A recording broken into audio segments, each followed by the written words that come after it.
Café? Your exercise. Feel the rain. Sabe aquela frase irritante que começa com "no meu tempo era melhor"? Então, essa frase geralmente é dita pela galerinha que passou ali pelo período Jurássico e, apesar deles terem vivenciado ao vivo o Woodstock de 69, ainda é válida a discussão. Até porque acreditar que o Superman em preto e branco era a melhor versão já produzida pode ser questionável, mas tem os seus pontos válidos. Existe uma tendência muito grande em dizer que o antigo é melhor e que muitas vezes é inclusive intocável e fora de discussão. Um exemplo perfeito disso é o Superman do Christopher Reeve, e agora eu vou entrar num tópico sensível pra qualquer nerdola de 40 anos, mas vamos lá. Inclusive, se você é tá chegando a sua vez de fazer o exame do toque, hein?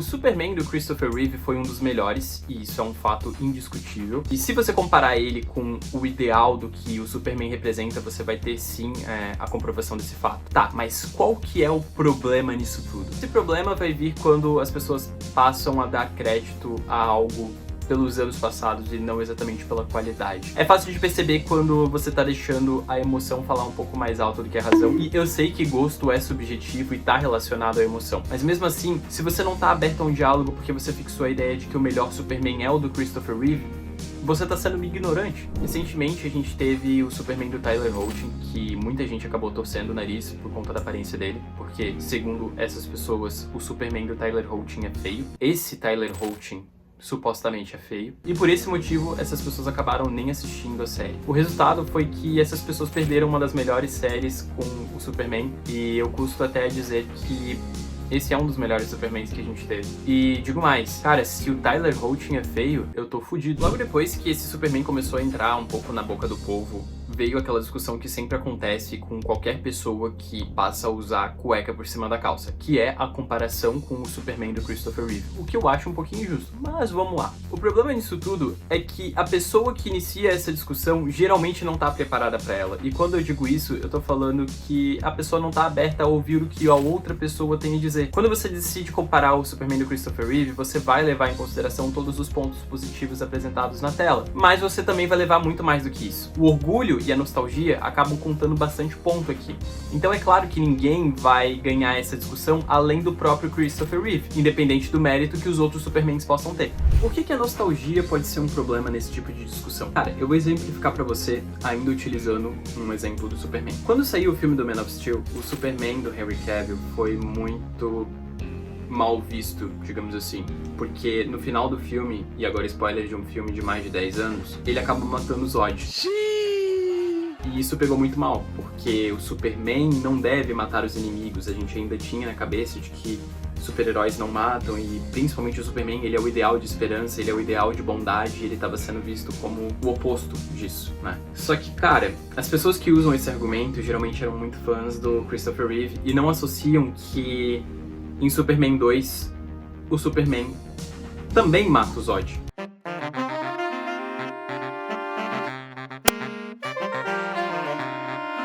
Então, de uma maneira resumida, por mais que essa discussão seja algo que vai pegar muito mais no emocional do que na razão, a gente tem que permanecer um pouquinho na razão. E nostalgia vai te cegar, justamente por causa do emocional. Às vezes você não vai avaliar algo que precisa ser avaliado, porque você assistiu muito tempo atrás, e isso vai ficar um pouquinho na sua memória, vai pegar um pouquinho no seu sentimental, falar mal, porque não é falar mal, né, mas falar ou assumir que outra coisa é melhor do que aquilo que você consumiu a sua vida inteira, porque aquilo fez parte da sua vida. Eu vou dar um outro exemplo agora que não tá no roteiro, mas é algo que eu acabei de pensar e que também faz muito sentido. Eu sou muito fã de Resident Evil e desde criança eu jogo bastante o Resident Evil 4. Qualquer pessoa que me conhece sabe que esse é o jogo que eu mais joguei em toda a minha vida e que eu sei absolutamente tudo sobre esse jogo. História, bugs, tudo que dá pra você fazer. Até linhas de diálogo eu já decorei de cabeça, enfim, eu sou o David Jones do Resident Evil 4. E tem sexo nesse jogo. O ponto que eu quero dizer é que quando o Resident Evil 4 Remake foi anunciado, eu torci o nariz. E por que eu fiz isso? Porque Resident Evil 4 faz parte da minha história. Então pegou no meu emocional saber que ou outro jogo tava vindo pra contar algo que eu já conheço. Era meio que que ofendeu um pouquinho. Eu sei que parece besta de dizer, mas pegou no emocional. Então eu fiquei com o pé atrás. Eu não fiquei tão animado quanto outras pessoas ficaram animadas. E eu fui bem resistente. Então quando o jogo saiu, eu obviamente joguei, mas eu joguei muito com o pé atrás. E o resultado é que, cara, é até um pouco difícil de dizer isso, mas é a realidade. Resident Evil 4 Remake é muito melhor do que o original. E se o meu eu de agora falasse isso pra o eu de, sei lá, 5, 6 anos atrás, eu iria me mandar a merda. Vai a merda. Seus pais te odeiam. Porque eu não tava pronto pra uma discussão desse tipo. Porque eu estaria com o fator nostalgia e emoção na cabeça. Então eu não iria estar aberto a essa discussão. Tá, mas você acha então que os filmes e séries e jogos antigos eram melhores do que os atuais? Esse tipo de pergunta vem geralmente quando alguém lança alguma bomba muito ruim. E aí as pessoas começam a se questionar. Porque atualmente a gente tem um alto nível de produções merda ou sequências de outras coisas.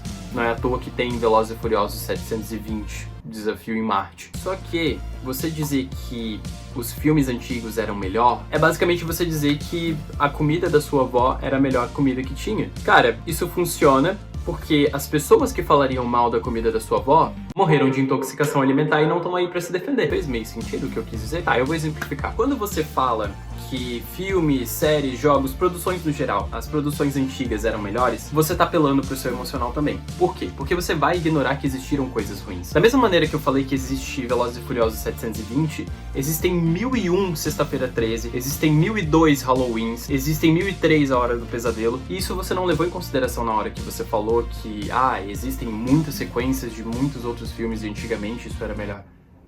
Antigamente era melhor porque não tinha. Sim, eu entendo o argumento, mas isso sempre aconteceu. Agora, um outro ponto que vai fazer com que eu puxe sardinha pra os filmes antigos e que talvez me contra-argumente, talvez não vai me contra-argumentar, mas é um ponto que vai nivelar as coisas. Existe um motivo pra você tá vendo muito mais obras que são sequências, remakes ou qualquer outra coisa. E esse motivo é bem simples. Cinema é uma indústria.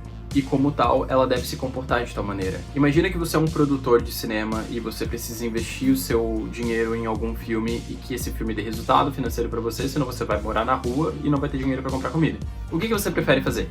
Você prefere apostar em uma ideia original e que pode dar errado porque você não sabe como o público vai se comportar perante essa ideia, ou você vai querer apostar em uma sequência de um filme que você sabe que já deu certo, ou em um remake de um filme que lá no passado deu muito certo. O que faz mais sentido pra você? Durante essa decisão, você não vai levar em consideração o criativo, porque você não é o criativo, você é a parte burocrática da coisa, você é a parte financeira da coisa.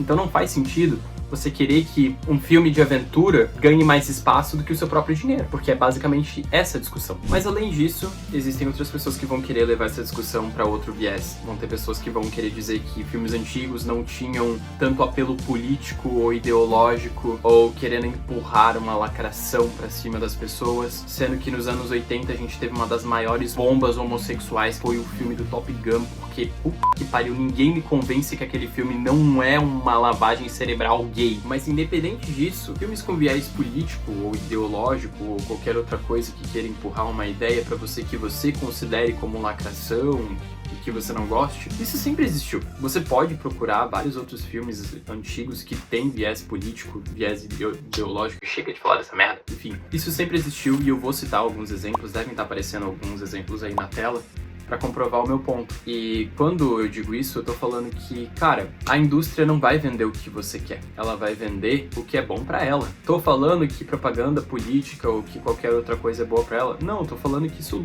dá lucro. E sempre deu. Então a questão não é o tempo, e sim o que ela vende. E essas coisas sempre aconteceram e sempre vão acontecer. Hoje existem alguns algoritmos que são colocados em streamings, tipo a Netflix da vida, uma HBO ou qualquer outra coisa. E esses algoritmos, eles funcionam da seguinte maneira: eles coletam dados de filmes que você assiste, filmes e séries que você assiste, e passam pra as pessoas. Isso não é teoria da conspiração, tá? Isso é real. E passam pra donos ou pra os produtores, pra eles saberem o tipo de coisa que você consome, e baseado nisso, eles fazem filmes novos, séries novas. Isso é basicamente você fazer uma pesquisa sobre qual é o gosto popular do momento. E não tem nada de errado nisso, na realidade eu acho essa uma boa ideia. O problema é o que você faz com esses dados. E o que eles fazem geralmente é muito ruim. A Netflix tem um padrão de produzir filmes que eu gosto de chamar de filmes fast food, que é um filme sem profundidade nenhuma e que é completamente baseado nesse algoritmo. E não tem problema você utilizar esse algoritmo para você fazer o seu filme. O problema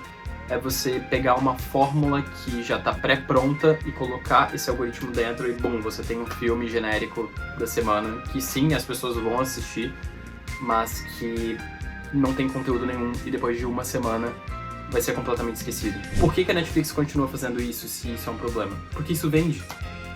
As pessoas querem assistir isso no momento, as pessoas querem chegar em casa e só assistir qualquer coisa pra desligar o cérebro. Não tem problema nisso pras pessoas, no caso. Mas, se você quer alguma obra um pouco mais aprofundada, você vai ter que ir numa A24 da vida e pedir um filme novo. E isso tá ficando cada vez mais difícil. Mas é o mundo que a gente vive. Isso é normal. Então, pra concluir, esse vídeo foi um pouco mais curto porque eu tô testando um formato diferente. Na realidade, todos esses vídeos que eu ando fazendo são testes de formato, tanto é que acho que até o visual todo mudou um pouco. Mas, enfim, essa discussão entre filmes antigos e filmes novos sempre aconteceu, é uma discussão válida e que conforme o tempo passa, ela só se adapta, ela não muda. Porque gosto é gosto, gosto não se discute e muitas vezes vai estar atrelado à sua emoção e você não vai estar querendo abrir para uma discussão justamente por isso. Porque você não vai tentar discutir, você vai tentar mudar a cabeça de uma pessoa sobre um assunto que para você é sagrado. Você não vai querer debater sobre o Christopher Reeve ser ou não o melhor Superman, porque você já decidiu que ele é. E isso tá atrelado à sua nostalgia e emoção. Então, filmes antigos eram melhores? Talvez. Gente, novamente falando, essa é a primeira vez que eu faço um vídeo um pouco sem roteiro. Vocês podem até perceber que eu fiquei um pouquinho desorientado em alguns momentos e até repeti algumas coisas. E essa é a primeira vez, inclusive, que eu vou pedir o like de vocês, eu vou pedir pra vocês se inscreverem, pra vocês comentarem, porque eu tô testando tudo.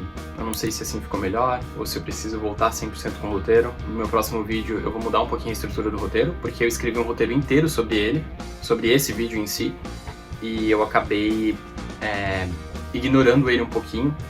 E no próximo vídeo eu vou fazer um roteiro em tópicos pra tentar mudar um pouquinho as coisas. Eu não sei porque eu tô falando isso pra vocês, isso não interessa pra vocês. Mas enfim, os vídeos vão ficar diferentes. Isso é o que eu quero dizer pra vocês. E o meu propósito com isso é tentar deixar um pouco mais visível a minha personalidade e quem eu realmente sou. Porque eu tava reparando que as coisas, por mais que fossem um pouco engraçadas, estavam ficando um pouquinho robóticas. Então, eu vou tentar fazer algo um pouco mais humanizado, se é que essa é a palavra certa pra se usar. Enfim, é isso. Se inscreva, compartilha, comenta, sei lá, faz o que você quiser. Deus te ama.